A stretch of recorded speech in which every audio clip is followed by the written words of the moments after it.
Sir ये topic बहुत hotcake बना हुआ है इस समय कि sexual intercourse on the pretext of marriage. तो सर इसमें हमारे इंग्रेडिएंट्स क्या हैं और अगर इसके कुछ एक्सेप्शंस भी हैं तो सर उसके बारे में बताइए।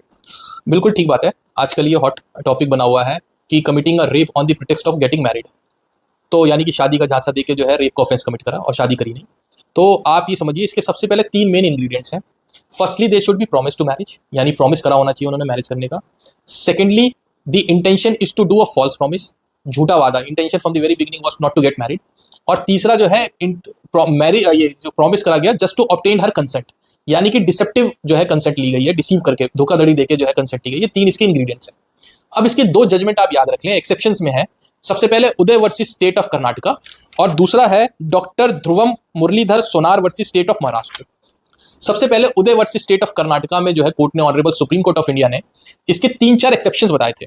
सबसे पहले एक्सेप्शन है if there is no possibility of getting married, यानी कि कोई ऐसी परिस्थिति बन गई है, यानी कि वो दोनों लव अफेयर में थे, जेन्युइन सारा था, बट कुछ अब एक्स्ट्रा ऑर्डिनरी सर्कमस्टेंसेज हो गई हैं जिसकी वजह से मैरिज इज नॉट पॉसिबल।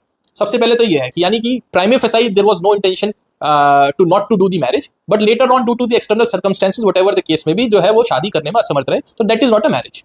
दूसरी इसकी एक्सेप्शन बताई गई है that there is a delay in FIR. अब कोई भी लॉन्ग टर्म रिलेशन रहेगा 5 साल, 6 साल, 7 साल, 4 साल, तो इसका मतलब जो है अगर इंटेंशन बैड होती तो शादी जो है वो कर लेते या नहीं करते, ठीक है। पर अगर ये काफी डिले हो गया रिलेशन करा, इसका मतलब तो ये कंसेंट थी दोनों पार्टीज के बीच में to engage into such activity, और उसके बाद जो दैट इज वाई इंटेंशनली जो एफआईआर नहीं कराई गई। तो 2 इसके एक्सेप्शन है।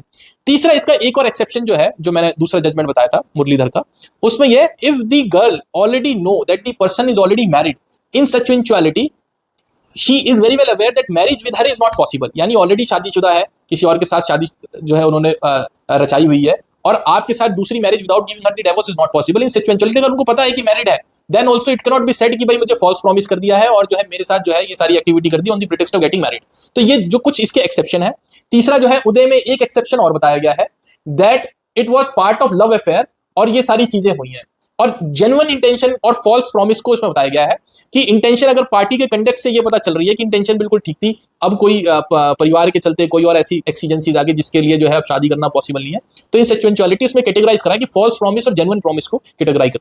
तो आपको ये पहले प्रूव करना है कि the intention was not to engage in such activity, the relationship was into a love affair, और उसके बाद जो है due to XYZ circumstances marriage was not possible, ठीक है। यानी कि कोर्ट केवल उन चीजों को एलिमिनेट करती है कि आपने फॉल्स प्रॉमिस करके, झूठा वादा करके और अपना जो है वो उस इलीगल एक्टिविटी में एंगेज हुए, और जबकि अगर ये लॉन्ग टर्म रिलेशनशिप और शादी पॉसिबल है, सिचुएशनलिटी एलिमिनेट करा गया है उसको। तो ये चीजें जो है इसमें की इंग्रेडिएंट्स और एक्सेप्शंस है।